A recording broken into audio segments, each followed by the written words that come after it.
So, have you ever been there? You're in a full-on battle with procrastination. You're using all the willpower you've got, and you're still losing? Yeah, you're definitely not alone. But what if I told you the key isn't to just fight harder, but to understand smarter? Today, we're going to ditch the judgment, move past willpower, and really decode the hidden mechanics of why we put things off. And believe me, this is not a small problem. Just look at this number. At the very least, conservative estimates tell us that half of all students are chronic procrastinators. Think about that. This isn't some rare personal failing. It's a huge shared experience that really hits our performance, our health, and our well-being. So the big question is, how do we actually get a handle on this thing? All right, here's our game plan. First, we'll tackle the procrastination puzzle itself. Then, we'll look at a whole new way of thinking about it. After that, we'll decode our own ABCs, understand the tricky reinforcement loop that keeps us stuck, and finally, figure out how to break the cycle. Let's get into it. Okay, first things first. What even is procrastination? Because it's really important to get this right. Not all delay is procrastination. I mean, sometimes waiting is smart, it's strategic. But procrastination? That's different. It's a very specific kind of delay. The kind where you have that little nagging feeling in the back of your mind that this is probably not the best idea. So, here's the gold standard definition. This one's from researcher Pierce Steele. He says procrastination is delaying tasks despite expecting to be worse off for the delay. And that key phrase right there, expecting to be worse off, that's everything. It's that little voice in your head, right? The one that's telling you, hey, this is going to come back to bite you. That's what separates real procrastination from just a normal delay. You're knowingly choosing a path that's going to have some negative consequences. And yeah, those negative consequences, they are very, very real. We're not just talking about a last-minute scramble to finish a paper. Chronic procrastination is tied to lower grades, for sure, but it goes way deeper than that. We're talking about a real hit to your health and well-being, and a major spike in your overall stress levels. It's a habit that comes with a really high price tag.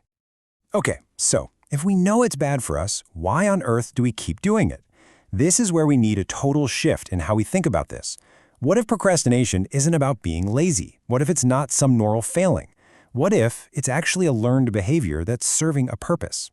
A specific function, even if that function is, well, pretty counterproductive in the long run.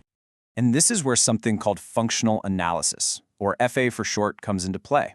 Now, instead of judging the behavior, FA puts on a detective hat. It literally investigates the crime scene of your habit. It looks at 3 key clues. What was the situation right before you procrastinated? What was the act of procrastination itself? And what was the immediate result you got from it? It's all about finding the why behind the what. And here's what's so cool about this approach. Traditional research often looks for these big, general rules that apply to everybody. But functional analysis, it's totally different. It's idiosyncratic. That's a fancy word that just means it's all about you. It's about your specific personal patterns. It zooms right in on that automatic, impulsive part of your brain, the part that just reacts to figure out the real cause. All right, so let's get practical. How does this all turn into a toolkit you can actually use?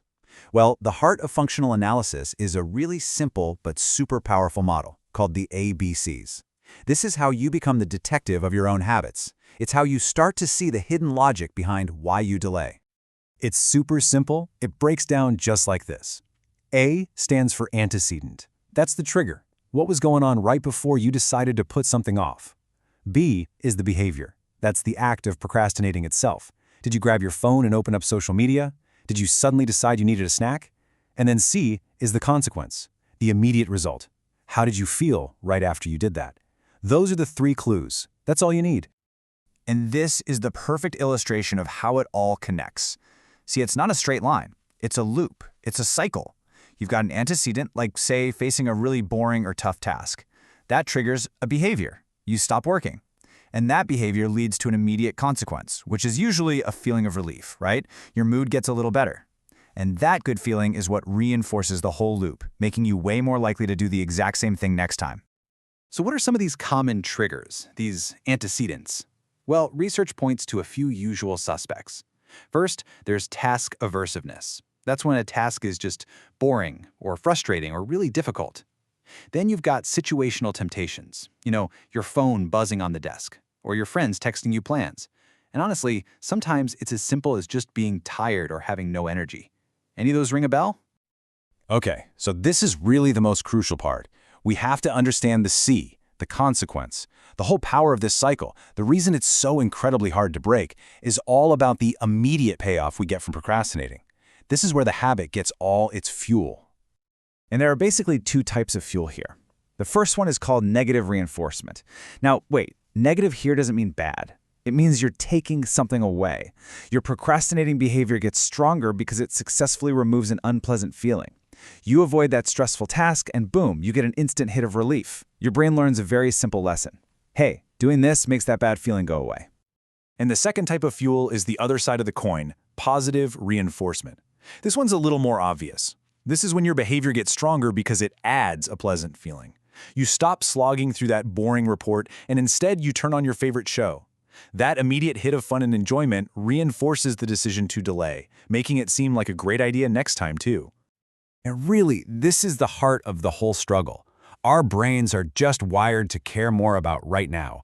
They want immediate rewards and they want to escape immediate discomfort. So when you've got a choice between the instant relief of procrastination versus the kind of abstract, far-off reward of a long-term goal, yeah, that desire for a quick mood fix is going to win most of the time.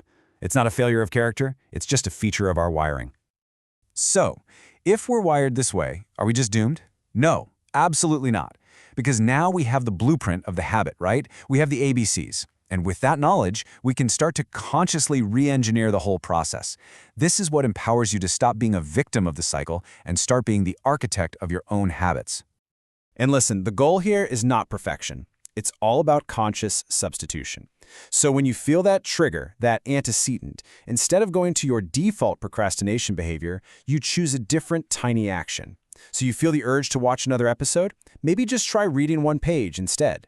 You get that impulse to scroll social media? How about just writing one single sentence of your assignment?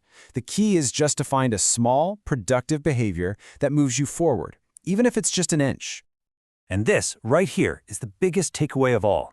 Once you figure out the function of your delay, what is it actually doing for you? Are you trying to escape boredom? Are you trying to relieve anxiety? Are you just looking for a little hit of pleasure? Once you know that, you can find healthier ways to get that same need met. So if you're avoiding a task because it feels overwhelming, the function is to reduce stress. Well, a better alternative, like just working on it for 5 minutes, can serve the exact same function by making it feel less scary, but in a way that's way more productive.